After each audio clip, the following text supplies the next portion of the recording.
Simulan na ng COMELEC ang pamimigay ng voters information sheet sa milyong-milyong botante. Tiniyak naman ng komisyon na hindi magkakaaberya ang botohan ng mga kababayan natin sa Myanmar at Thailand sa kabila ng malakas na lindol. Nasa frontline ng balitang yan, si JC Cosico. Good morning po. Maagang nagbahay-bahay ang mga opisyal at tauhan ng COMELEC sa Pasay City kanina para mamahagi ng Voters Information Sheet o VIS. Nakalagay dito ang pangalan ng botante pati kung saan at paano sila boboto. May larawan din ng mismong balota. Para sa mga first-time voter tulad ni Joshua, malaking bagay ang VIS. Magiging guide siya.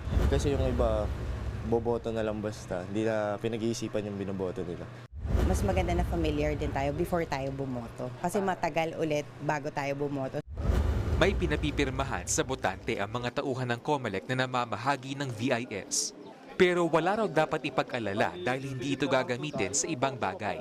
May mga kumakalat na huwag tatanggapin kasi daw baka gamitin sa impeachment o kaya sa People's Initiative. Wala pong ganon. Yan po yung gagamitin natin para bayaran yung nagdi-distribute sapagkat hindi po sila mababayaran kung hindi at wala kaming ebidensya na sila ay talagang nagpatanggap ng voters information sheet.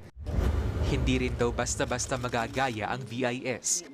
Ang mga magtatangka maharap sa election offense. Target matapos ang pamamahagi sa higit 68 milyong VIS bago matapos ang buwan. Samantala, sisimula naman sa Biyernes, April 4 ang deployment ng mga automated counting machine o ACM. Sa April 22 naman ang distribution ng official ballots. Siniguro rin ng COMELEC na hindi maaapektuhan ang postal voting na gagawin sa Myanmar sa kabila ng malakas na lindol doon. Wala rin daw problema sa Thailand kung saan internet voting naman ang gagawin. Sa kabuuan, higit 17,000 Pilipino sa ibang bansa ang nag-enroll para sa online voting and counting system. Sinimula noong March 20 ang pre-enrollment at magtatagal hanggang May 7. 77 posts sa ibang bansa ang magsasagawa ng online voting mula April 13 hanggang May 12. Nagbabalita mula sa Frontline, JC Cosico, News 5. Mga kapatid, Cheryl Cosim po, huwag maging huli at maging una sa lahat sa balitaan.